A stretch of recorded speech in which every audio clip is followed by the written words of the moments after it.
Did Elvis really use his own den, a room with green shag carpet on the ceiling, to record his last two studio albums? Why did a world-famous record label park a semi-truck in his driveway for a week just to get him to sing? And what does a song about a sad Irish boy have to do with the final master recording of his entire career? The answers are found in a strange and chaotic period in 1976. These are the stories from the Jungle Room. Number 22, why did a king retreat to a jungle? If Elvis Presley refused to go to a recording studio in 1976. His label, RCA Records, was desperate for new material. His last proper studio session had been in December 1973 at Stax Studios in Memphis. Since then, he had only recorded live albums and a handful of songs at RCA's Hollywood studios in 1975. The well was dry. RCA needed an album. Elvis would not budge.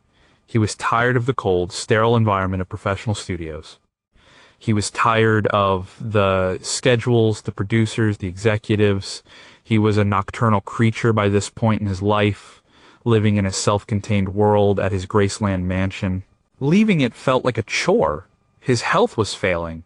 His mood was unpredictable. He wanted comfort. He wanted control. So the studio had to come to him. Felton Jarvis, his longtime producer, pitched the idea. If Elvis wouldn't go to Nashville or Hollywood, they would bring Nashville to his living room. Or, more accurately, to his den. This room was a later addition to Graceland, a space Elvis had decorated himself in a style best described as Polynesian kitsch. It had a built-in stone waterfall, dark carved wood furniture, and green shag carpet. Not just on the floor, but on the ceiling, too. The acoustics were a nightmare. A professional sound engineer would run from such a place. The thick carpet absorbed high frequencies, the stone wall reflected sound in unpredictable ways, and the low ceiling created a dead, boxy sound. It was the opposite of a controlled recording environment. But it was Elvis's domain. Here, he could record on his own terms. He could start at 10 p.m. or 2 a.m.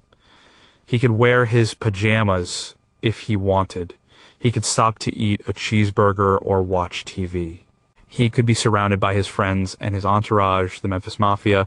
The idea was to create a relaxed, low-pressure atmosphere where his creativity might spark again. The pressure, however, was immense. RCA was fronting the considerable cost of this experiment. Felton Jarvis's reputation was on the line. And the band, some of the best session musicians in the world, were being asked to create magic in a glorified man cave. The retreat to the Jungle Room wasn't just about convenience. It was a sign of Elvis's isolation and his deep disillusionment with the music business that had made him a star. He was a king who had grown weary of his kingdom, so he had his kingdom brought to his favorite chair. Number 21. How do you fit a recording studio in a driveway? The solution to Elvis's studio boycott was a massive 40-foot semi-trailer. RCA owned a mobile recording unit, a state-of-the-art studio on wheels. It was normally used to record live concerts, capturing the energy of a show directly from the venue. In February 1976, this truck was driven from Nashville and carefully backed up the Graceland driveway. It parked just outside the kitchen, where it would remain for the duration of the sessions. The cost for this setup was significant, reportedly costing RCA around $43,000 for the first week-long session alone. That is over $200,000 in today's money. This was a huge gamble on a temperamental star. Inside the truck was the control room. This is where producer Felton Jarvis and engineer Brian Christian would sit, surrounded by a 16-track mixing console, tape machines, and monitors. They were completely separated from the musicians. Their only connection to the Jungle Room was a small closed-circuit television monitor and an intercom system. They couldn't feel the vibe in the room. They couldn't make eye contact with Elvis or the band. They were essentially flying blind, relying on what they could hear through the headphones and see on a grainy black and white screen. Thick bundles of cables, known as snakes, were run from the truck, snaking across the lawn, and fed through a kitchen window into the Jungle Room. These cables carried the signals from every microphone and instrument back to the console. The setup was a logistical challenge. They had to power the massive truck and all its equipment. They had to ensure the audio signals were clean despite the long cable run.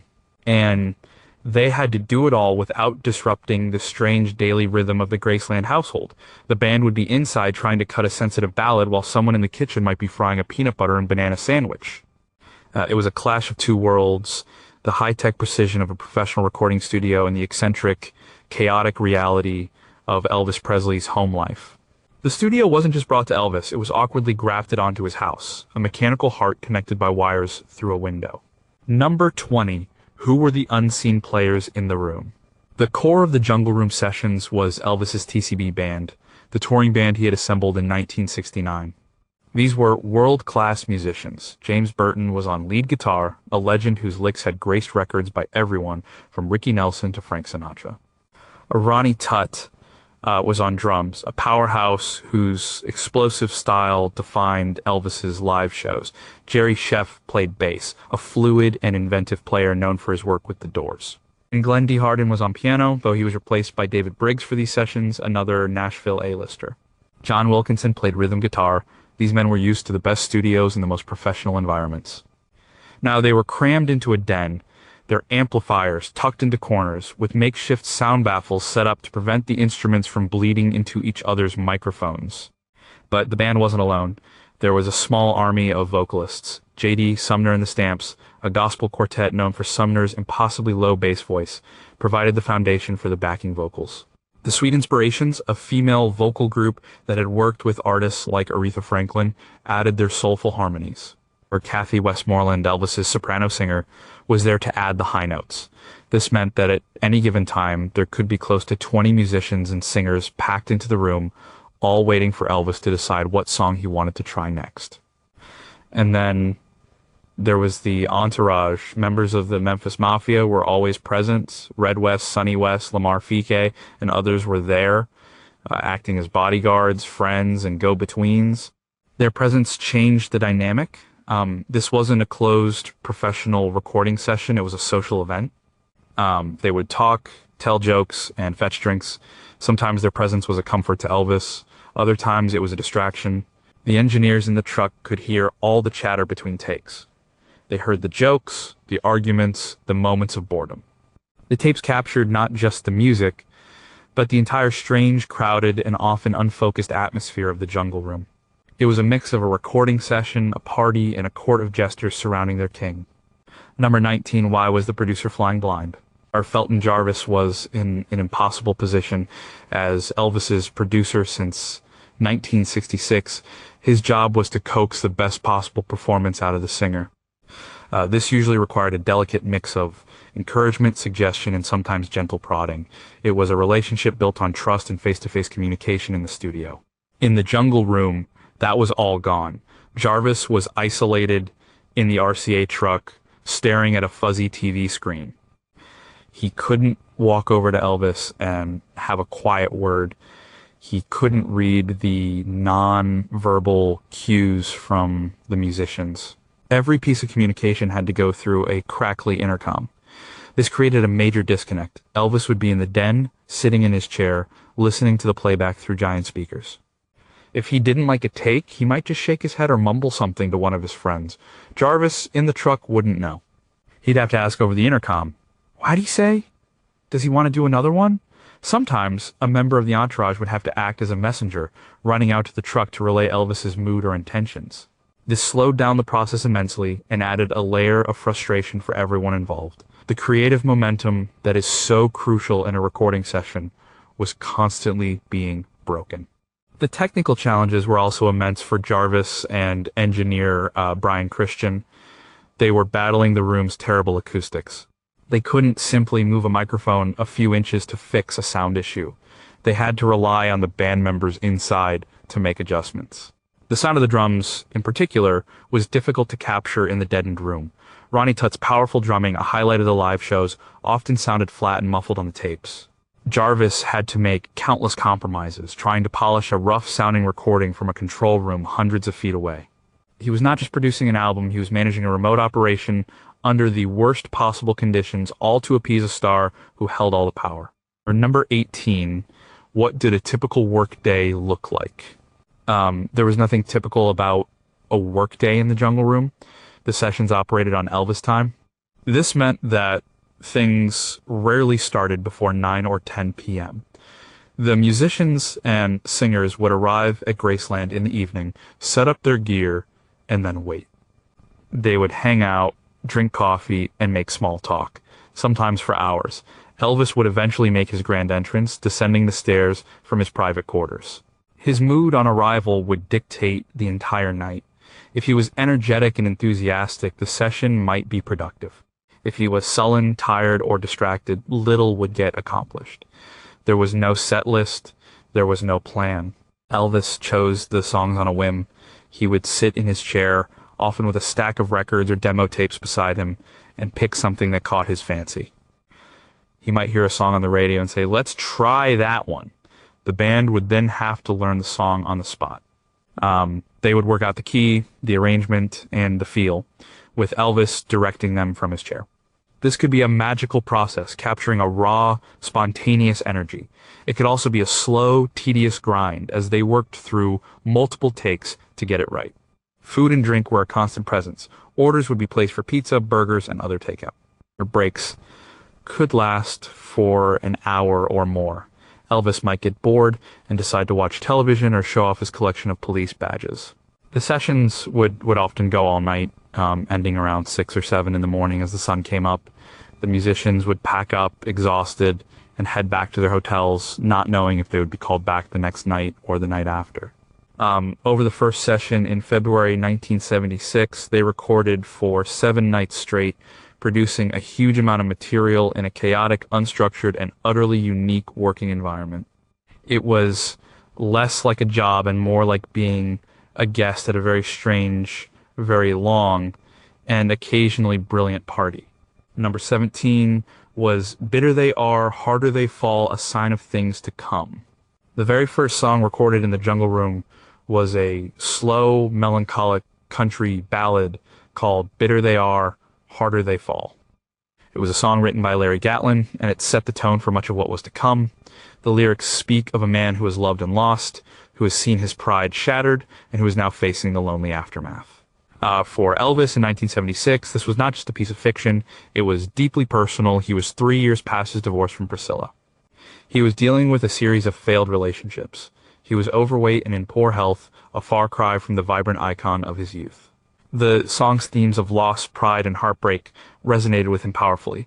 His vocal performance on the track is a masterclass in subtlety and pain.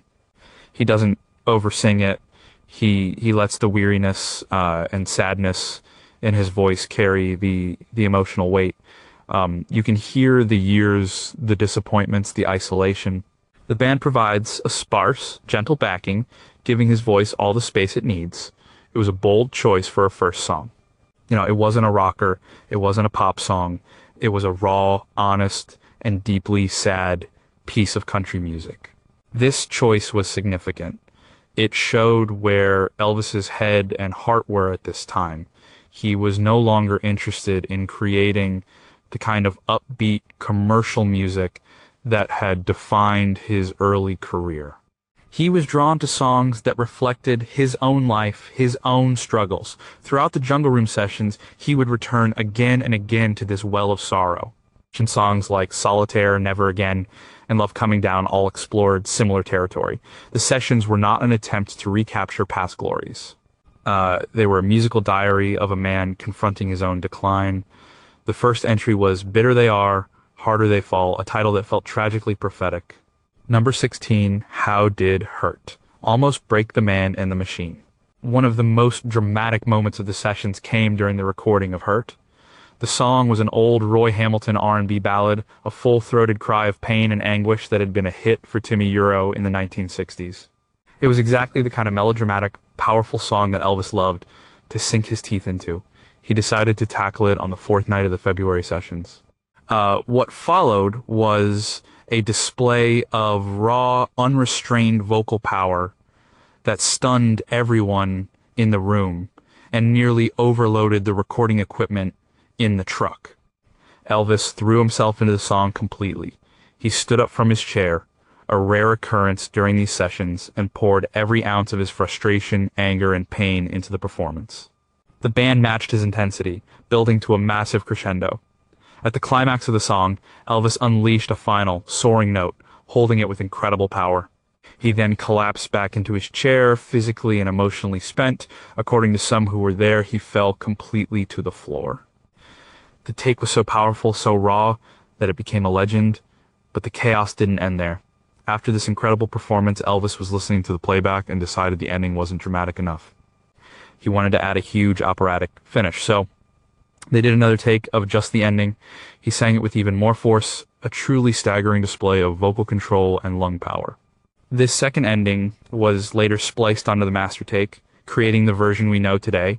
The performance of Hurt was a moment of pure, unfiltered genius amid the chaos. It was a reminder that even in his diminished state, Elvis Presley possessed a voice that could shake the foundations. He wasn't just singing a song about pain, he was exercising it live on tape in his living room. Number 15, why did he record a song he hated? Elvis Presley did not want to record Moody Blue. The song was a modern, slightly disco-influenced pop country number written by Mark James, the same writer who had given him Suspicious Minds. On paper, it sounded like a perfect fit, a potential hit that could put him back on the radio. RCA and his manager, Colonel Tom Parker, were pushing for it. But Elvis disliked the song. He found it gimmicky and trivial. He had spent the sessions pouring his heart out on soulful ballads and country tearjerkers.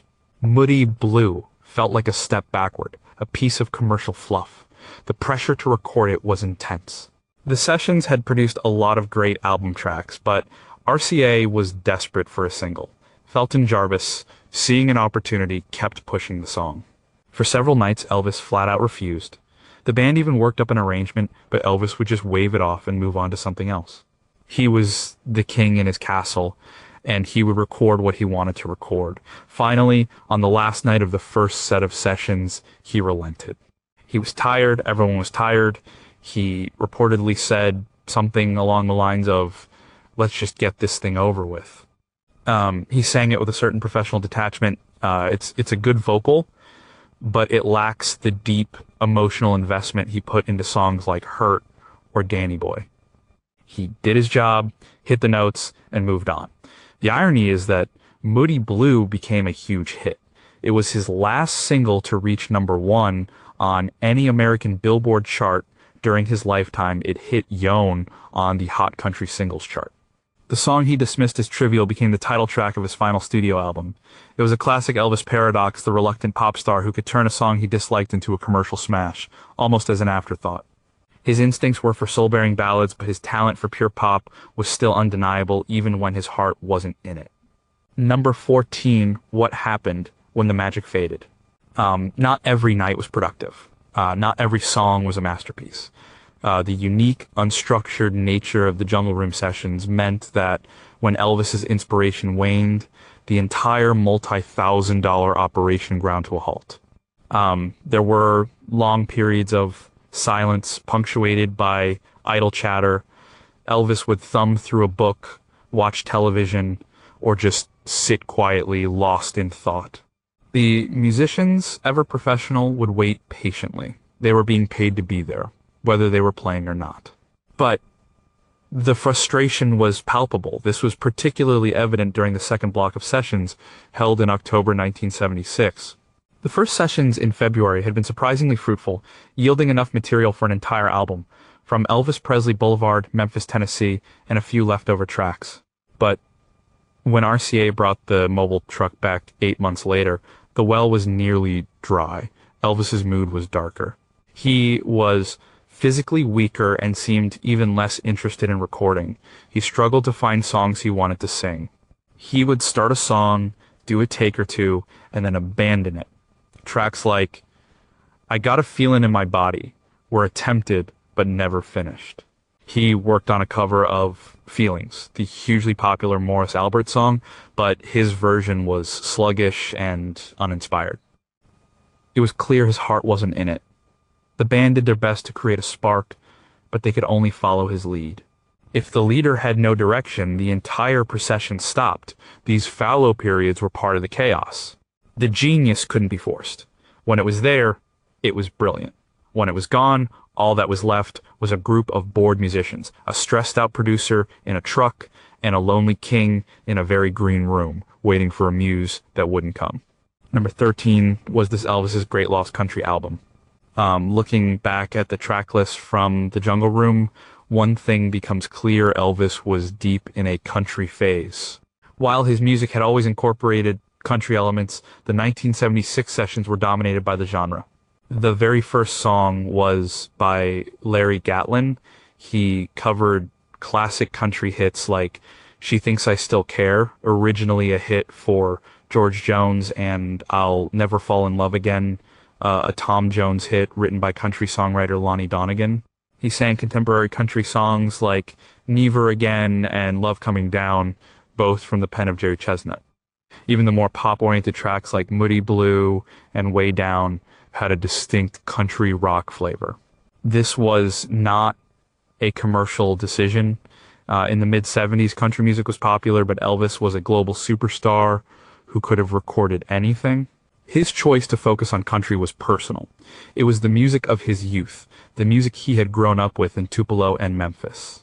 It was music that told stories, often sad stories of love, loss, and regret. These were the themes that occupied his mind. The complex chord changes of pop and the driving rhythm of rock and roll seemed to take a back seat to the simple, direct, emotional honesty of a country ballad. In these songs, his voice, now deeper and heavier than in his youth, found a perfect home. He could imbue a simple country lyric with a depth of feeling that was profound. Listen to his version of She Thinks I Still Care. It's not a performance, it's a confession. He sings it as if he's living every word. In a way, the Jungle Room sessions produced Elvis's great final country album spread across 2 different releases. It was a return to his roots, a final exploration of the music that had formed him before he became the king of rock and roll. He was no longer trying to please a mass audience. He was singing to please himself, and what pleased him was the heartache of a good country song. Number 12. Did Way Down signal a final spark of rock and roll? While the sessions were dominated by ballads, there was one electrifying exception. Way Down was a blast of pure, unadulterated rock and roll energy. Written by Lang Martin Jr., it was a fun, up-tempo song with a driving rhythm and a clever lyric. When Elvis and the band locked into it, it was like a jolt of lightning in the room. Suddenly, the weariness and melancholy vanished, replaced by the raw power and swagger that had made him a legend. Ronnie Tutt's drums kick in, Jerry Sheff's bass line bounces along, and James Burton's guitar stings and struts. At the center of it all is Elvis's commanding vocal. He's having fun with the song, playing with the phrasing, sliding into the notes with an effortless cool. But the most memorable part of the track is the incredible bass vocal of J.D. Sumner. On the chorus, as Elvis sings, "Way On Down," Sumner answers with a note so low it seems to come from the center of the earth. Sumner held the Guinness World Record for the lowest humanly produced vocal note, and on this track, he puts it on full display. It's a gimmick, but it's a brilliant one, adding a thrilling, resonant bottom to the song. Way Down was recorded during the second, less productive set of sessions in October 1976. It was one of the few bright spots. The energy on the track is undeniable. It proved that the old fire was still there, even if it only flashed intermittently. The song would be released as a single in June 1977. It was climbing the charts in August of that year when Elvis died. After his death, it shot to number 1 in the UK and became a massive posthumous hit worldwide. It was a fitting final rocker, a last blast of the joyous, rebellious energy that had started it all, captured in the strange, subdued setting of his own den. It was the last great party song from a man who had forgotten how to party. Number 11. What really happened in October 1976? RCA brought the mobile studio back to Graceland on October 29, 1976, for one simple reason: they still needed more songs. The February sessions had produced the From Elvis Presley Boulevard album, but that still left the Moody Blue album half empty. They needed 4 more tracks to complete it. The hope was that they could recapture the strange magic of the first sessions. That hope was quickly dashed. The atmosphere was completely different. Elvis was in a noticeably worse physical and emotional state. He had been on a grueling tour schedule all year, and it had taken its toll. The first night, October 29th, was a near total bust. Elvis was listless and uncooperative. He toyed with a few songs, but couldn't seem to focus. He spent a lot of time talking to his girlfriend, Ginger Alden, on the house intercom. The session dragged on for hours with almost nothing to show for it. The frustration in the control truck was immense. Felton Jarvis knew that every hour the truck sat in the driveway, RCA was losing money. The entire band and crew were on the clock, waiting for a spark that never came. The next night, October 30th, was slightly better, but only just. They managed to get usable takes of It's Easy for You, a ballad written by Andrew Lloyd Webber and Tim Rice, and The Energetic Way Down. But it was a struggle. After completing those two tracks, Elvis seemed to lose all interest. He tried a couple of other songs, but quickly abandoned them. And then he announced he was done, he was going upstairs to bed, and that was it. The great Graceland recording experiment was over. In 2 long nights, they had only managed to get 2 complete usable master recordings. It was an incredibly inefficient and expensive way to work. The chaos had overwhelmed the genius. The second Jungle Room session was not a creative burst, but a final, weary sigh. Number 10, how did a Jim Reeves classic become an Elvis swan song? The very last song Elvis Presley ever formally recorded in a studio setting was not a grand, dramatic statement. It was a simple, understated cover of the Jim Reeves country classic, He'll Have to Go. The recording was made on the final night of the October sessions, almost as an afterthought. After the struggle to complete Way Down and It's Easy for You, the energy in the room was gone. Elvis was tired and ready to quit. But the band started playing the familiar chords of the Jim Reeves hit, a song about a man talking to his lover on the phone, telling her to ask the new man in her life to leave. Elvis, sitting in his chair, began to sing along. His vocal was quiet, intimate, and deeply weary. He wasn't performing it for a record, he was just singing a song he knew and liked. The engineer in the truck, Brian Christian, had the presence of mind to keep the tapes rolling. He captured the performance, a raw, unpolished run-through. There's an audible click at the beginning of the recording, believed to be the sound of the intercom being switched on. Elvis sings the song with a quiet resignation. His voice is thick with emotion, not the theatrical emotion of hurt, but a genuine, palpable sadness. But he only sang it once. After the song finished, the session was over for good. Nobody thought much of the recording at the time. It was considered a throwaway, an unfinished demo. But after Elvis's death, when RCA was desperate for unreleased material, producer Felton Jarvis went back to the tape.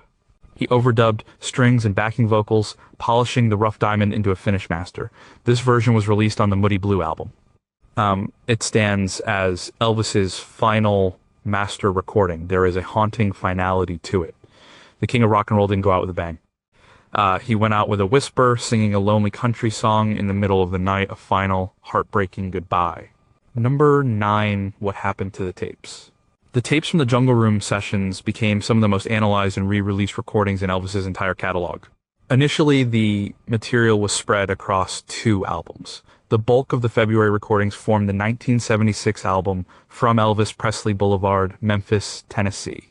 The remaining tracks, including Moody Blue and Way Down, were combined with live recordings to create the Moody Blue album, released in 1977, just a month before his death. For years, this was how the world heard the Jungle Room sessions. The sound was often polished with overdubs of strings and extra vocals, added later in Nashville to make the raw home recordings sound more like traditional studio productions. But the original, unadulterated tapes told a different story. They captured the room, the chatter, the false starts, and the raw vocal performances without any studio sweetening. In the decades following his death, RCA and its later owner, Sony Music, began to dig deeper into the vaults. In 2000, they released the Jungle Room Sessions, a compilation that stripped away many of the overdubs and presented the songs in a more raw, honest format. It also included alternate takes and studio banter, giving fans a fly-on-the-wall perspective of the sessions for the first time. Even more comprehensive sets have been released since. like the Way Down in the Jungle Room collection from 2016. These releases present every known take, every false start, every joke, and every moment of frustration. Listening to these collections is like being in the room. You can hear Elvis directing the band. You can hear him laugh. You can hear the fatigue in his voice as the night wears on. The tapes transformed from being just the source of his final albums into a crucial historical document. They provide an unvarnished, intimate, and often difficult look at a brilliant artist in his final days of creativity, a sonic diary of chaos and genius. Number 8 were the sessions a success or a failure?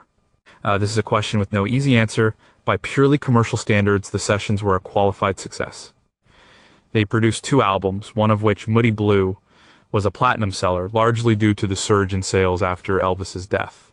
They also yielded 3 top 10 country hits, Hurt, Moody Blue, and Way Down. RCA got the new material it desperately needed, and Elvis remained a chart presence. In that sense, the expensive gamble of bringing the studio to Graceland paid off.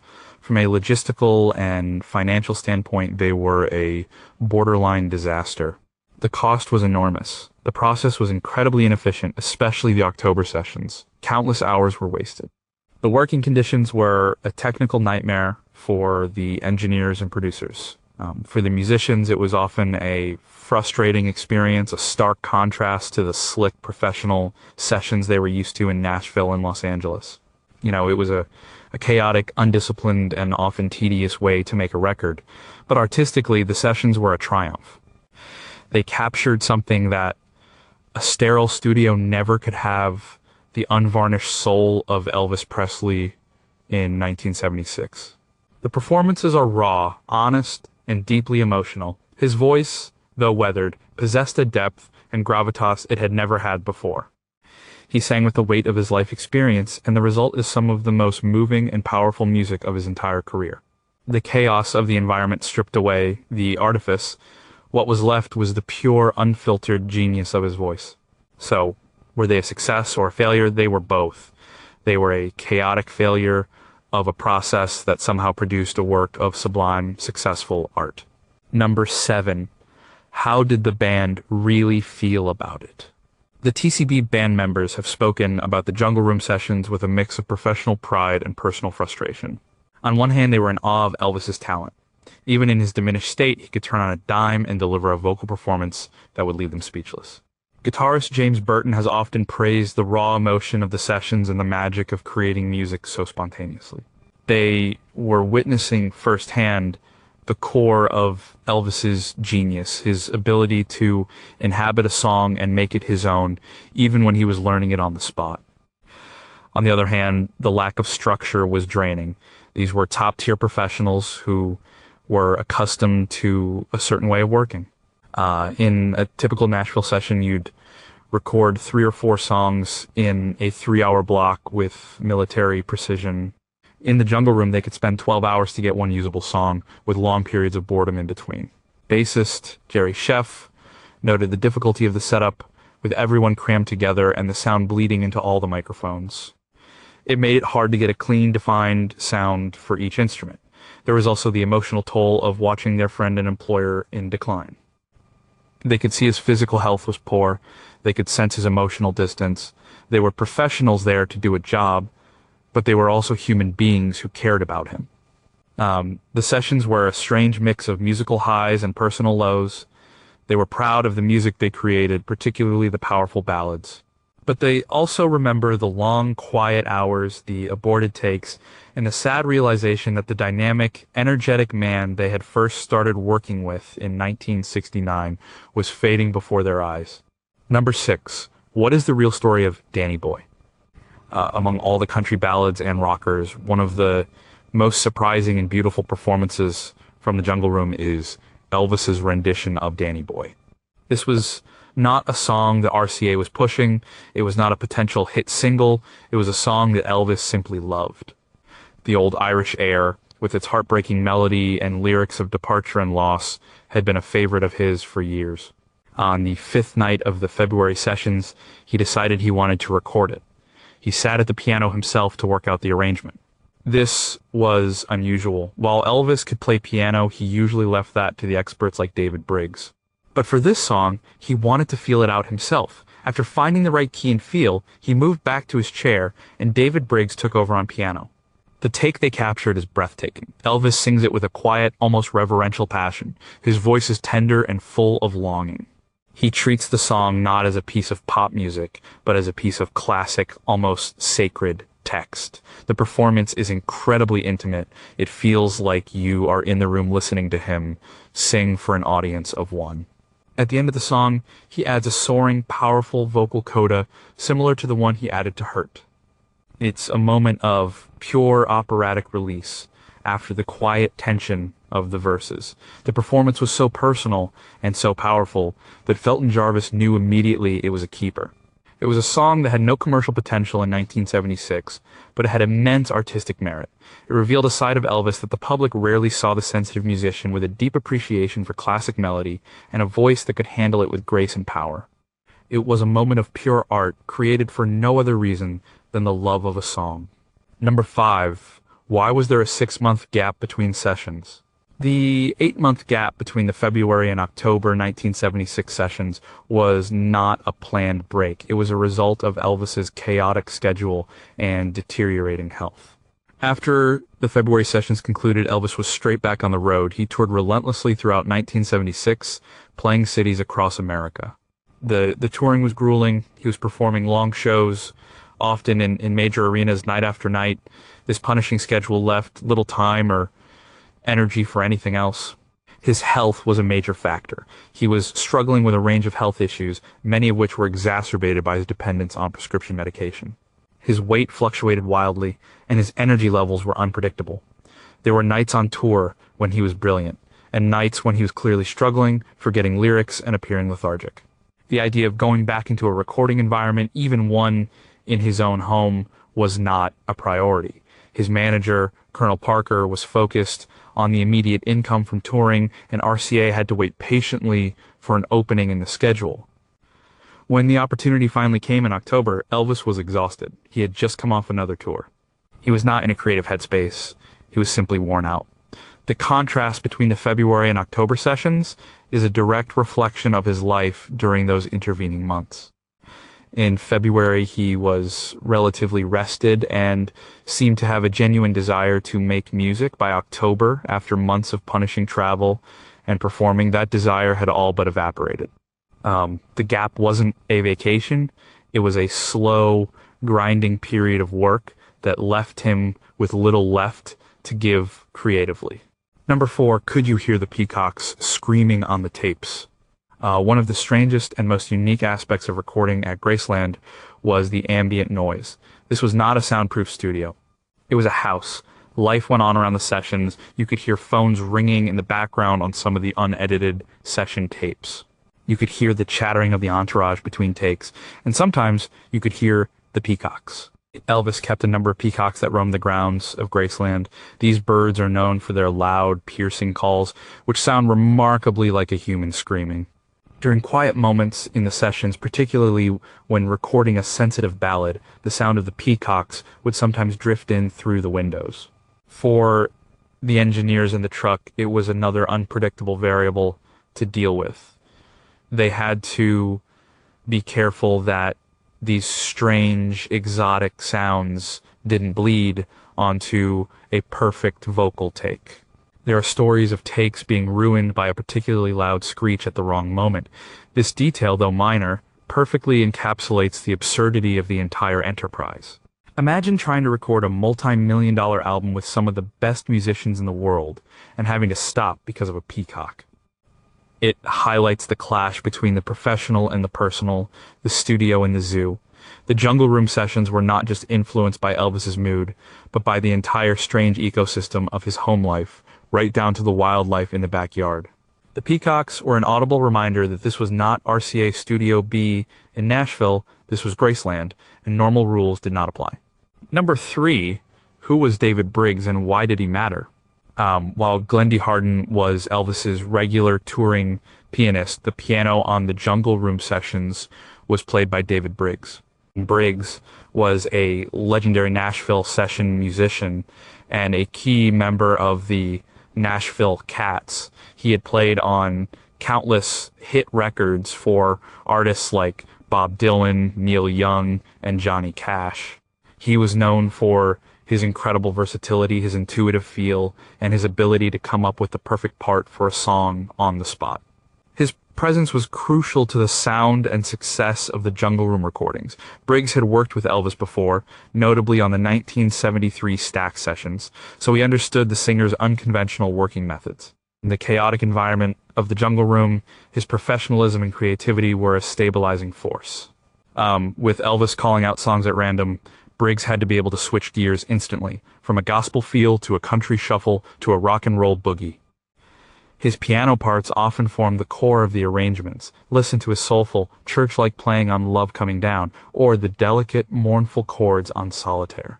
He wasn't just playing the notes, he was responding directly to the emotion in Elvis's voice. His role was more than just a pianist, he was a de facto musical director in the room. Because Felton Jarvis was isolated in the truck, Briggs often helped translate Elvis's vague musical ideas into concrete arrangements for the rest of the band. He was a calm, professional anchor in a sea of chaos. The quality of the music that came out of those sessions is in no small part a credit to his immense talent and his ability to create beauty and order in the most disorderly of settings. Number 2, what does the song Solitaire reveal? If one song captures the essence of Elvis's emotional state during the Jungle Room sessions, it is Solitaire.